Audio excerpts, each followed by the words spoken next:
Kita pertanyaan, ada seorang ibu mengeluarkan zakat anaknya, ya. Dan ibu tersebut tidak memberitahu terlebih dulu kepada anaknya, apakah zakatnya diterima? Kalau zakat mengeluarkan, orang tua mengeluarkan zakat anaknya yang sudah baligh, maka harus dikasih tahu, harus ada pemberitahuan kepada anak tersebut. Kalau tidak ada pemberitahuan sebetulnya tidak bisa. Ya. Dan juga tidak ada kewajiban sebetulnya kalau anak itu sudah baligh, kecuali anak itu masih dinafkahi dia, itu pun harus dikasih tahu, misalkan zakat fitrahnya ya. Nah, tapi kalau anak itu belum baligh dan dinafkahi dia, maka tanpa diberitahu langsung dikeluarkan, dan yang berhak mengeluarkan apakah ibunya, enggak, ayahnya yang nafkahi. Jadi yang menafkahi. Kalau zakat fitrahnya istri, kita keluarkan tanpa ngomong sama istri. Ya, zakat fitrahnya istri kita keluarkan tanpa ngomong sama istri. Ini kalau zakat fitrah ya, zakat badan. Nah, kalau zakat mal, yang punya mal itu yang mengeluarkan zakat. Yang punya mal, yang punya harta, misalkan tabungan. Ya, yang punya tabungan yang mengeluarkan zakat itu. Atau misalkan perkebunan, yang punya kebun. Kalau misalkan syirkah atau gabungan, ya enggak ada kebun, urunan, patungan. Baik ngelolanya apa segala macam, patungan, yang mengeluarkan zakat apa? Ya patungannya itu. Jadi sebelum dibagi hasil keluarkan zakatnya, baru kemudian bagi hasil. Ya, atau tokonya itu apa namanya, saham, ada kirotnya orang-orang, anggap 10 orang gitu ya. Maka sebelum dibagi hasil, kalau dalam sudah setahun sebelum bagi hasil, keluarkan dulu zakatnya, baru kemudian sisanya dibagi hasil. Nah, jadi bukan satu-satu mengeluarkannya. Itu kalau zakat mal, jadi pemiliknya yang mengeluarkan. Kalau zakat fitrah, yang menafkahi itu yang mengeluarkan zakatnya. Jadi siapa yang menafkahi itu yang wajib mengeluarkan zakatnya. Enten malih.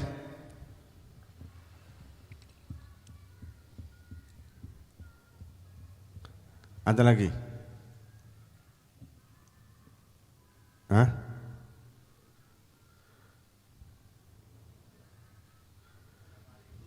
Waalaikumsalam.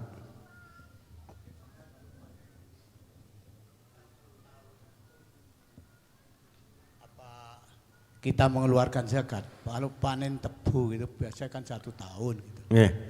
Apa kita wajib mengeluarkan zakat?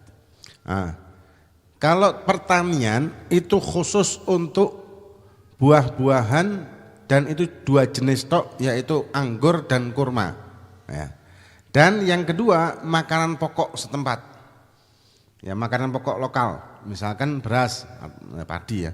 Atau mungkin wong Baran biasa makan jagung, ya jagung berarti nggih. Atau sagu mungkin daerah timur. Atau apa saja, pokoknya makanan pokok. Nah, selain daripada itu tidak wajib dizakati, tebu misalkan. Walaupun tebu sekarang katanya kalau panen rada anjlok kayak dulu katanya ya. Wallah alam bener apa enggak.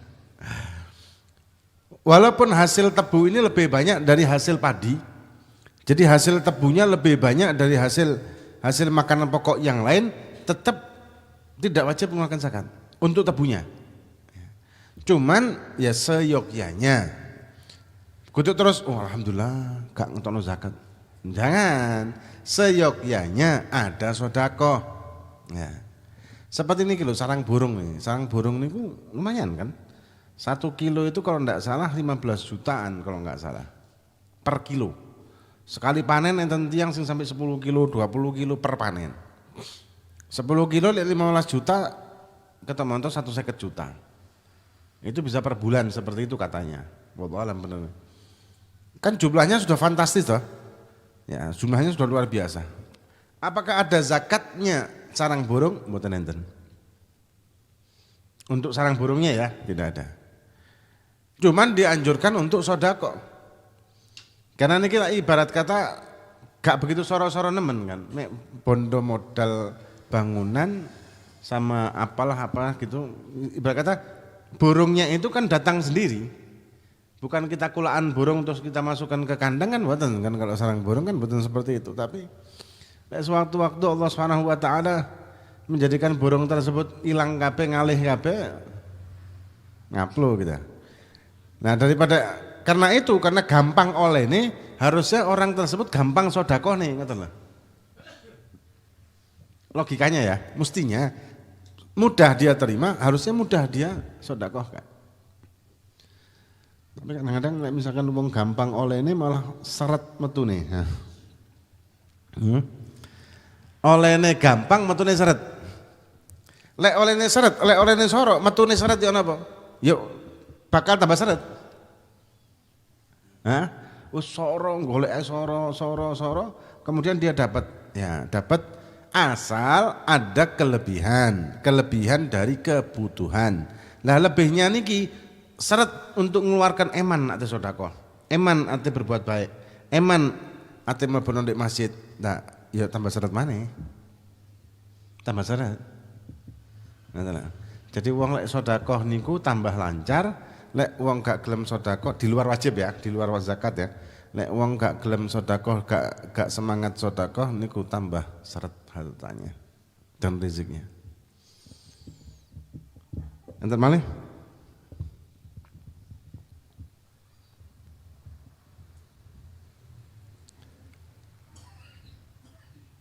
Enten?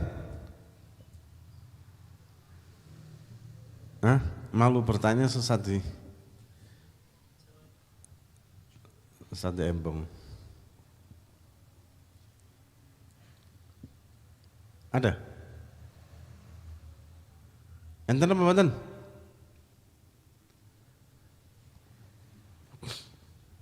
Assalamualaikum. Waalaikumsalam. Saya mau tanya perbedaan fanatik kepada agama sama cinta agama itu apa? Yang kedua, istri punya rambut panjang sampai punggung. Kita sama-sama punya wudu, yang membatalkan dari kulit apa menyentuh rambut yang di balik punggung apa juga batal? Ya. Yang pertama beda cinta dan fanatik. Fanatik itu fanatik buta kadang-kadang. Fanatik itu ghulu, berlebihan. Ya, ghulu, berlebihan terhadap sesuatu. Kalau cinta maka kita tidak perlu berlebihan dalam cinta tersebut kan mestinya. Kadang-kadang ada orang yang cinta dan fanatik, ada orang yang fanatik tanpa cinta. Apa yang harus kita lakukan dalam agama? Kalau di dalam ketauhidan maka kita wajib fanatik memang. Fanatik dalam arti apa?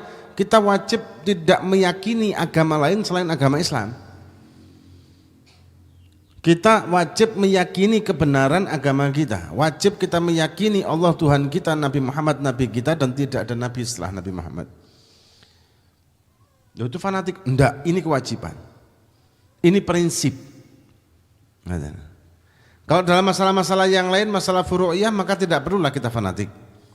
Seperti masalah madhab, perbedaan madhab yang kunut, gak kunut, yang tasyahud, pakai sayyidina, dan tidak pakai sayyidina, sakarpe. Yang penting kita syafi'i harus begini. Kita syafi'i kudu kunut, kita syafi'i kudu nggih sayyidina.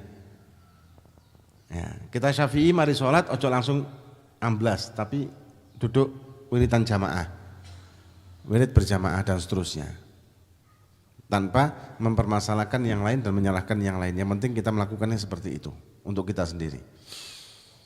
Tapi kalau masalah agama, masalah tauhid, masalah akidah, maka kita tidak bisa toleransi dengan mengatakan semua agama sama atau mengatakan semua agama benar. Ya, tidak bisa seperti itu. Sebenarnya pembahasan ini bisa panjang lebar, cuman saya singkat karena waktunya pendek. Walhasil intinya, kalau kita fanatik berlebihan kepada sesuatu yang tidak seharusnya kita fanatik, maka akan timbul ghulu. Ghulu ini berlebihan dan itu merupakan penyakit dari hawa nafsu. Hingga kalau kita sudah ghulu, fanatik buta, maka kita akan mencari pembenaran, bukan lagi kebenaran. Pembenaran. Kalau nyari pembenaran ini setengah mati lah. Maksudnya ya apa? Salah pun akan kita cari pembenarannya. Salah nih, tapi kita cari pembenarannya. Misal ada orang yang sudah kita cintai banget, ternyata orang itu melakukan kemaksiatan terang-terangan. Karena kita saking cintanya, terus banyak yang itu kita bela dengan mengatakan, oh dia itu beda. Kalau dia melakukan dosa itu tidak apa-apa, tidak sama dengan kita. Kalau kita dosa, mereka tidak. Nah, kayak gitu tuh contohnya. mencari pembenaran. Loh kenapa kok bisa begitu? Karena dia sudah derajatnya lain. Kamu tidak akan sampai, tidak akan sanggup, kita masih derajat beda, masih derajat dasar, dia sudah lulus. Misal, ya, kan ada orang-orang seperti itu kan, misal kayak gitu. Tidak mau mengakui bahwa salah. Pokoknya sesuatu yang salah ya apa caranya ya benar, maka itu cari pembenaran namanya. Nah, kemudian yang pertanyaan kedua, aurat yang membatalkan wudu antara laki dan perempuan yang bukan mahram adalah kulit. Nah, kulit antar kulit, bersentuhannya kulit dengan kulit. Kalau rambut bersentuhan dengan kulit tidak membatalkan. Misalkan kita tersentuh kulit, rambutnya istri tidak batal. Atau kuku, kita menyentuh atau tersentuh kukunya istri kita, itu juga tidak batal. Atau giginya, ya nampak giginya nih berarti ya. Gigi itu batal, tapi jangan apa cara nih? Nyentuh gigi tanpa nyentuh bibir. Ya apa? Cakot. Itu batal. Kalau nyentuh gigi tanpa menyentuh kulit bibir, tidak batal.